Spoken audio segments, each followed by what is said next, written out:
The Trump Justice Department appears to be taking a hands-off approach to police reform, a major shift compared to actions under the Obama administration. Attorney General Jeff Sessions has ordered a sweeping review of reform agreements with troubled police forces nationwide. In a memo sent to U.S. attorneys, Sessions said, quote, "It is not the responsibility of the federal government to manage non-federal law enforcement agencies."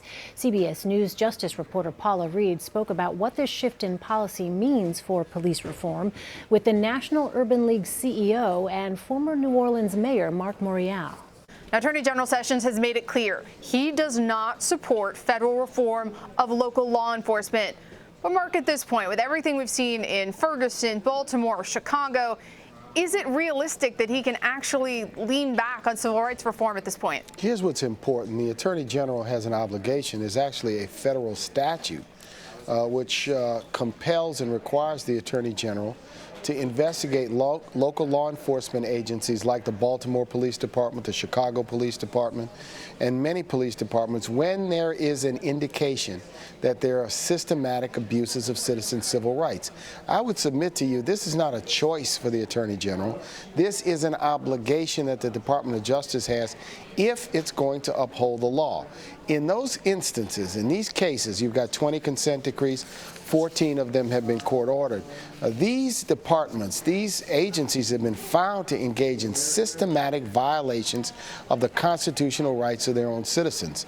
So in a number of instances, it's not as though the Attorney General can just unilaterally say, let's tear up the consent decree and forget about it. In 14 of these instances, there's a federal judge that oversees the agreement. In every instance, there's a city on the other side. There are citizens in those communities. What I would think and suggest and hope that this review that the Attorney General has ordered is going to include a discussion with mayors, community leaders, and citizens in those cities that have been subjected to these consent decrees. And I would submit to you that there's broad support, whether it's in Baltimore, Chicago, not only for the consent decrees, but for this idea of police reform.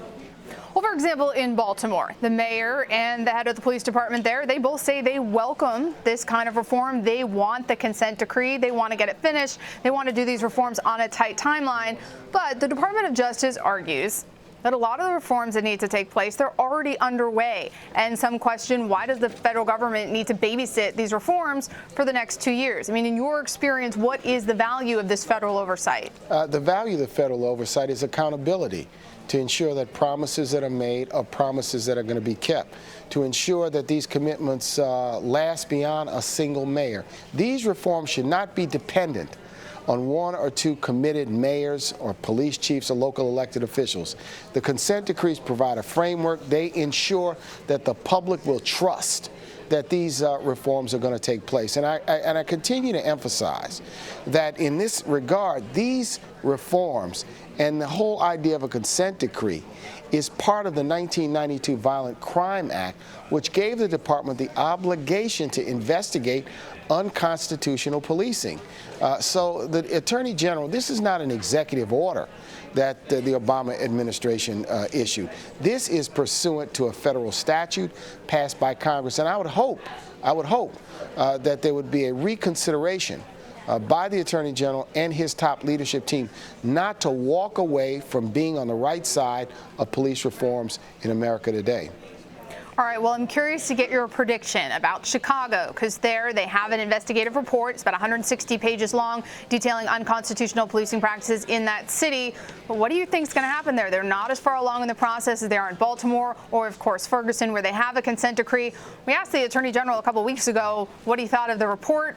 He hadn't actually read it. He had read a summary and said he found it anecdotal, not a good sign that he is going to pursue reforms. What do you expect in Chicago? That report is not anecdotal. The Department of Justice spent weeks and months in Chicago interviewing citizens, reviewing data, and I believe in Chicago, it's my hope that there's going to be an agreement or a consent decree reached. The Justice Department's obligation is to ensure the fair and impartial administration of justice, and I think to pursue police reform through consent decrees is part of the Justice Department's obligation to the people of this nation.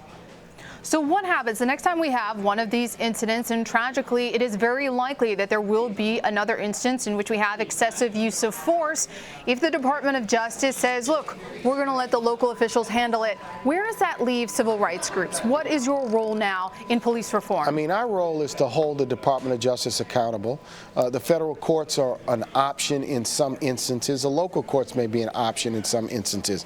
But I really think the message is there for citizens across the nation to demand these reforms. And if the Attorney General is going to conduct a review, Paula, what's important is that the Attorney General and his top leadership team visit. I would suggest to you that they need to visit all 20 of these cities. Talk to citizens, talk to local, don't just talk to the Fraternal Order of Police. Talk to police chiefs, talk to citizens in the community, talk to former police officers, talk to the people who've been affected by unconstitutional policing to get a good sense of why these reforms are so needed and necessary.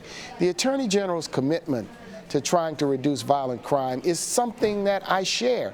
However, you can't do it with broken, unconstitutional police departments.